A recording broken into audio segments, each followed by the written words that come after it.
What's up, gamers? DreamcastGuy here, and today we're talking about a very strange and expensive Sony L, because for the last 72 hours, obviously we've been bagging on Xbox a lot for their closure of game studios. Microsoft has been completely screwing up their management and thus has decided to completely axe Tango Gameworks and Arcane, but now I guess Sony wants a piece of the internet hatred, and so they are currently being forced to do mass refunds on Steam, and the entire mess, to me, it's just stupid. But let's take a look specifically at what Sony is doing wrong and why they actually refuse to fix it. Hi, I hope you're having a great day. If you could, give this video a like and subscribe if you haven't already.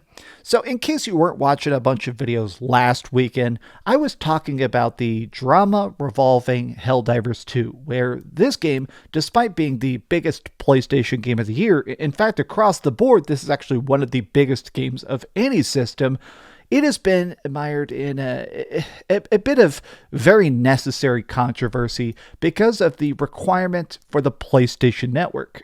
Essentially, they were trying to force a rollout where if you wanted to play Helldivers 2, you had to actually create a PlayStation Network account, tie it to your Steam account, and then use that to even get into the game that you already had. Now, this even actually applied to people that bought the game back at launch, so people were having their copies of the game actually deactivated. Now, what's funny is that we just got an official statement today from Sony saying that yes, this is them, not Steam. Sony is the people that are putting these weird restrictions on, but this mistake is already being repeated. So right now, everybody is getting excited for Ghost of Tsushima coming soon to PC. This was supposed to drop next week, and they found out that it's essentially not going to be playable in huge chunks of the world. You can see here we have a list of countries that it is not going to work in. So it seems like somebody over at PlayStation headquarters has this weird obsession with trying to find a way to bump up PSN concurrence of like, okay, what will make us the most money? Well, if suddenly millions of people are making PlayStation Network accounts, maybe it'll make it look like we're a more successful company. Now, this entire thing is bonkers because both Helldivers 2 and this, they do have an online component. These are not single player games. Previous PlayStation games that they have been selling on Steam did not have this requirement because they were single player only. Games like Days Gone, Horizon, stuff like Spider-Man, obviously those are purely single player, so I guess they didn't really try and roll out this very sloppy release of PSN. But what's weird is the fact that I don't understand what PlayStation thinks this would benefit. So because of it, they are now doing mass refunds. Because PlayStation Network does not exist in these countries, Steam on the back end is not letting them sell it. Like, Steam is a very good platform. There is a reason that the other sort of launchers, like what is it called? Epic Games Launcher, these have never really taken off in the way that Steam has, because Steam definitely has a reliance on good customer service. Like, if you can buy something, they want to make sure it works, it runs, it's easy, it installs, yada, yada, yada. So Steam is basically going, okay, if this is not playable in certain countries, then we're not going to make people buy it in certain countries. This is so bizarre. I love a lot of the comments on this because people are understandably upset. This is worse than Helldivers 2 because this is in a non-PSN regions. Sorry, what's that? What's worse is Helldivers 2 is still gone in non-PSN regions, and they even added more places to the list like the Baltics yesterday. So PlayStation lied about reversing the Helldivers 2 decision, and now they're going even further by further restricting Ghost of Tsushima. This is because they eventually want PC players to pay for PlayStation Plus.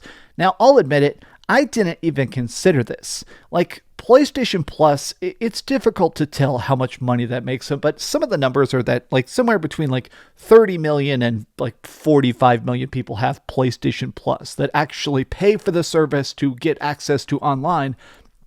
If Sony actually tries to make it so their games require a subscription fee to pay them online, even when you're playing it on PC, this would be a catastrophic L. Stuff like this is bizarre to me. Like, this is something I've said in a lot of videos over the course of the last 72 hours while roasting Xbox enough, which is that why can't you guys just have enough money? Why are you not able to make hundreds of millions or billions of dollars? It has to be infinite money. You know, Microsoft is making billions and billions of dollars, trillions of dollars total as a company, but they get mad and try and axe Tango Gameworks and try and axe stuff like Arcane. This is what's frustrating, is that this is them trying to be like, okay, how can we make extra money on the people that are already trying to give us money? Now, understandably, people are freaking out. You can see stuff like this. This is actually Sony stock price has been completely plummeting. This right here is the release of Helldivers 2. You would expect numbers to go up. I mean, that's been a huge surprise success for PlayStation. Instead, investor trust goes down and down as they try and institute the stupidest plans possible. Look at this. Like, buy it up, get rich off that bottom. Okay, I'm not a stock investor. Don't listen to my stock advice. I'm so baffled because right now the industry is in a weird spot of change where AAA games have been stagnant, lots of remakes and sequels. I mean, and I love those. I do definitely enjoy a good remaster as much as anybody else, maybe even more than other people. There's rumors of like a Final Fantasy Tactics remake coming soon and Final Fantasy IX remake coming soon. As excited as I am, I keep thinking back to like the Xbox 360 generation or the PlayStation 3 generation when you constantly got new series, new ideas, new boldness, whereas companies now are just so stagnant in what is the safest bet for the biggest return. And I see a lot of people talking about the fact that we're kind of in the age of the indie, where only tiny games made by tiny studios even have the guts to try something bigger and different. Ghost of Tsushima comes out here on May 16th, and people are already photoshopping it getting downvote bombed into oblivion. I definitely think there is a good chance that when it releases on Steam, people are going to try and install it, and it's not going to work. So expect to see the overwhelmingly negative relatively soon.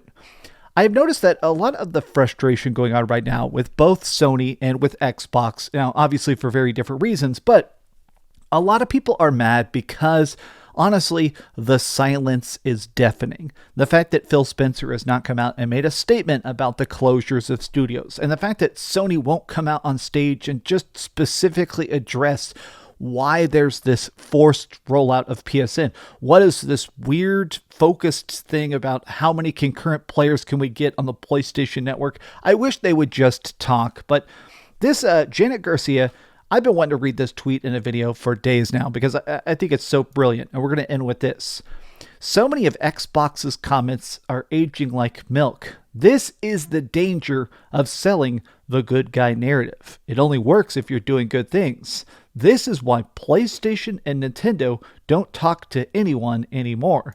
They're like, nah, I'm good. I'm not going to play myself. Sony has just found themselves in a spot where even when they try and do something bold and new and different, which this sucks, but it's definitely very different, they're afraid to even tell us what the plan is. Come out and just give us some sort of drop of actual direct communication. Say, hey, the reason we're forcing the PlayStation integration is because we're working on crossplay, or we're working on some sort of idea of, hey, cross progression, or we're trying to make it so that achievements unlocked on PC can carry over to your PS5.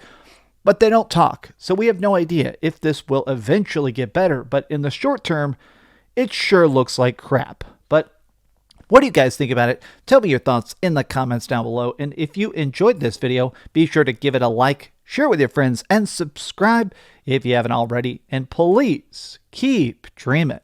And also, this will probably be my only video of the weekend. I'm kind of sitting on my edge of my seat. I'm still waiting for Microsoft to eventually come out and make a statement. Because even after those closures, typically when Xbox takes a giant L, we get our classic Phil Spencer apology. I'm still kind of waiting for that Phil Spencer apology. So when that drops, expect an instant video from me doing this on the thumbnail. thanks so much for watching that video. If you want to see something else, you can always click this link to see what I put up last, or, subscribe and see what's coming up next. Also, I promise that whatever I do, it'll try not to suck.